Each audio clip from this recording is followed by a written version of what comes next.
And the problem is that in South Asia and particularly in India, this what is so-called secular is also currently hugely problematic. You know, India is supposed to be secular, but you know everybody knows that it isn't really. You know, so it's a very difficult and vexed time. Sorry, can you just? Yeah, first the comment was said that no modern state has given up territory. That's not true. Sudan just did. Okay. Indonesia did before that. Yes.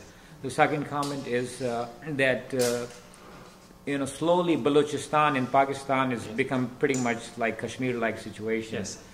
Are there, you know, people in different parts of South Asia collaborating with each other, understanding that whatever happened in 47 was grossly unjust and things should not have happened this way throughout? I mean, if you're saying that are there people who are thinking that partition was a mistake? No, that this thing about, as you just said, colonization in a different form. Yes. That these countries were, you know, these are artificial countries. Yeah. They did not. Yeah, they're not natural. They are not natural. They did not occur historically. I mean, Pakistan certainly did not, but India did not either. Well, in a curious way, I think the government of India clearly endorses what you're saying because it supports the movement in Balochistan. Yeah. So, I mean, it's not widely known that, you know, Indian intelligence agencies support what's happening. I'm not saying that that's why what's happening in Balochistan is happening, but you know, there's. I think that there is so little traffic across. The people from India and Pakistan who meet are a certain class of urban elite, you know, who are not exactly, you know, in the cutting edge of the politics of the subcontinent. You know, it's a kind of a crowd of people who know each other and they meet twice a year in, you know, in Lahore and in New Delhi. For the rest, you know, I was at a conference 2 days ago in Stanford and somebody read a paper about Azad Kashmir, an American scholar. And like my jaw dropped at what she was saying because I don't know anything about Azad Kashmir. And her research into what was going on there was like, I mean, I was telling her, I said, you should come to Srinagar and give a public lecture because at least people will know what's going on. So it's a, you know, it's really surreal that you actually see the other side. But so Balochistan, I mean, where will there be a conversation between people in Balochistan? You know that our world is so strangulated by these borders and boundaries and all the guns and barbed wire and all that. So, which is not to say that I'm not hopeful, but as of now, there are no conversations going on at all, you know, unfortunately. And not even in England, like between the Baloch leaders and. I mean, there is, but you know, I mean, I don't want to make a sweeping generalization, but sometimes these kind of overseas representatives of movements, they are also a class in themselves, you know, and they kind of what their interests are and what they're trying to promote, and so you know, I haven't heard or read anything terribly interesting about this. When I went to England, I showed this film in Bradford and a couple of other places. And I know that my audience there was principally from the other side, you know. And they were as kind of gobsmacked at watching the film as I would probably be if I saw something from there. But right now, it's silence. It's real silence. Yeah, can we take questions from there? Your film indicated that, like in some places, like when you showed the picture of them dancing. Yes. And singing for the leader to come back. Yeah. It seemed like a very sweet way to say we want a leader, but not a modern way to find leadership for the voice of Kashmir. Yeah. And also there were times when you would be interviewing people whose homes had been destroyed, and there didn't seem to be anger. It was just, well, this is what happened.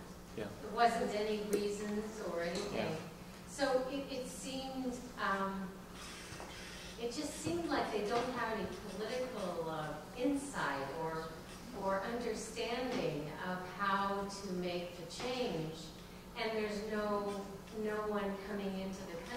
help them develop leadership. Is that true? That's what I saw in your film. The first thing that you said, actually, those theatre performers, those bhands, theirs is a satirical form.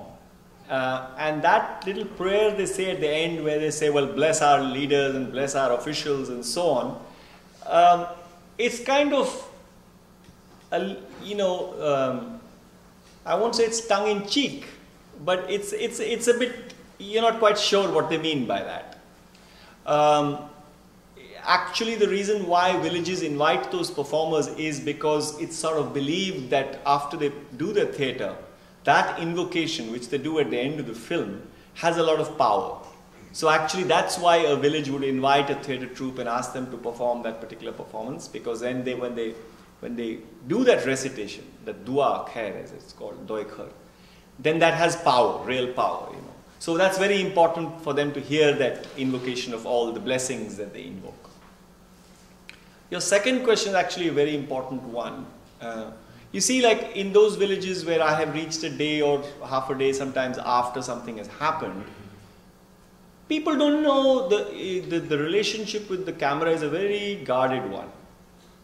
As a documentary filmmaker, I had a very difficult time obviously making this film, and one of the things I realized was that the interview or that verite kind of material would simply not work, because nobody is going to tell you the truth about what they have experienced. So if you would notice that the film doesn't really rely on that form of material to tell its story. It's much more from images and poetry and so on and so forth. So you're absolutely right. When that woman or that man is saying something, it's totally deadpan. They are describing what happened. They don't know who the hell you are. Are you there? Has the army sent you there to find out what they're thinking? Has the government sent you? Are they going to find themselves on Pakistan TV the next day? So why say anything one word more than, absolutely necessary? So that relationship with video particularly is a very wary one over there. So you've read it correctly. Is there a kind of, is there a loss of political volition? No. When I talk to young people, that stuff that you saw in the film, that's shot in the interior of Kashmir, where people live under horrendous pressure from the army. So they're really scared. But some of the brightest and most intelligent young people and the most political people I've met are the young generation of Kashmiris. And like I said, they don't all lift up their heads and stand up in squares and give speeches as yet, because they will get their heads blown off for doing that. But there is a very, very smart and engaged and very political generation of young people in their mid-20s now, who I am personally, I'm not just to say that I'm impressed would be patronizing, but I'm actually inspired by some of them, just how smart they are.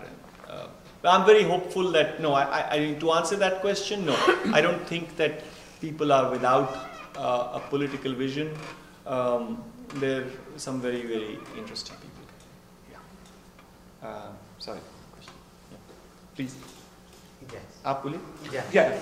So I wanted to ask you, going back to the question that were earlier asked by Yasmin and the gentleman here.